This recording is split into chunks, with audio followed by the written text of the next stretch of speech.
Shalom, selamat pagi Bapak Ibu Saudara-saudari sekalian. Selamat berjumpa kembali dalam Renungan Harian Toraya edisi Jumat 19 Desember 2025. Kita akan membaca dan merenungkan firman Tuhan, namun sebelumnya kita minta pertolongan dalam doa, kita berdoa. Kami bersyukur Tuhan untuk setiap kasih dan penyertaan Tuhan sepanjang kehidupan kami hingga pada saat ini. Saat ini Tuhan, kami anak-anak-Mu akan membaca dan merenungkan firman-Mu.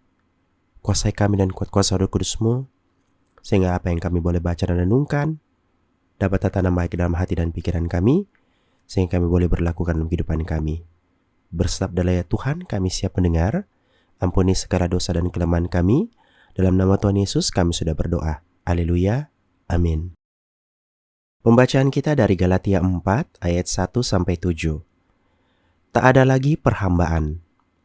Yang dimaksud ialah selama seorang ahli waris belum akhir balik, sedikit pun ia tidak berbeda dengan seorang hamba. Sungguh pun ia adalah tuan dari segala sesuatu.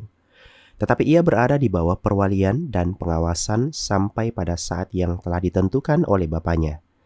Demikian pula kita, selama kita belum akhir balik, kita takluk juga kepada roh-roh dunia. Tetapi setelah genap waktunya, maka Allah mengutus anaknya yang lahir dari seorang perempuan dan takluk kepada hukum Taurat. Ia diutus untuk menebus mereka yang takluk kepada hukum Taurat, supaya kita diterima menjadi anak. Dan karena kamu adalah anak, maka Allah telah menyuruh roh anaknya ke dalam hati kita yang berseru, Ya Aba, ya Bapa. Jadi kamu bukan lagi hamba, melainkan anak. Jikalau kamu anak, maka kamu juga adalah ahli-ahli waris oleh Allah. Amin. Tema renungan kita pada pagi hari ini, bukan lagi hamba, melainkan anak. Tangia moko kaunan, sangadinna anak. Dalam masyarakat, sebutan hamba merupakan hal yang tidak mengenakan. Mengapa? Karena hamba atau kaunan menunjukkan identitas seseorang yang dianggap rendah dan cenderung dianggap hina. Seorang hamba tentu hanya melakukan apa yang diminta atau diperintahkan kepadanya. Kepada jemaat di Kolose, Paulus mengingatkan bahwa sebelum seseorang beroleh penebusan dalam Yesus Kristus, status setiap orang adalah hamba. Mengapa? Karena ia takluk kepada hukum Taurat, takluk kepada roh-roh dunia, dan takluk kepada dosa. Namun penebusan yang diterima kemudian di dalam Kristus telah mengubahkan status orang percaya dari hamba dosa menjadi anak-anak Allah yang akan menjadi ahli waris. Bagi orang-orang yang menerima penebusan dalam Kristus adalah anak, maka roh Kristus akan diam dalam hatinya dan dapat berseru kepada Allah, Ya Aba, ya Bapa. Perubahan status dari hamba menjadi anak tentulah menuntut perubahan cara hidup. Setiap orang sebagai anak mestilah berusaha hidup sebagai orang yang akil balik atau orang yang dewasa. Kedewasaan yang nampak dalam relasi hidup dengan Bapa dan kedewasaan dalam menjaga kekudusan hidup dalam berelasi dengan sesama, serta kedewasaan dalam mengamalkan segala tuntunan, peringatan, dan pengajaran dari Bapa. Kalau Allah dalam karya penebusan Kristus telah menjadikan kita anak, dan menjadi milik Kristus, maka sepatutnya lah kita menjaga wibawa dan kehormatan itu.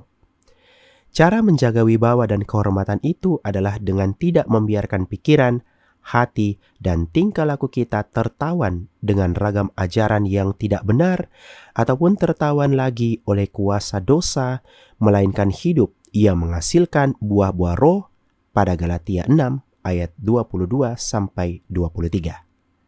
Amin. Mari kita berdoa. Terima kasih Tuhan untuk setiap kasih dan penyertaan Tuhan. Kami boleh membaca dan merenungkan firman Tuhan pada pagi hari ini. Kiranya lewat firman-Mu ini boleh menyadarkan kami ya Tuhan, dan boleh menguatkan kami, sehingga kami bukan lagi hamba, melainkan anak kekudusan Tuhan. Terima kasih ya Tuhan, kiranya firman-Mu terus kami baca dan renungkan setiap hari, dan kami boleh berlakukan dalam kehidupan kami.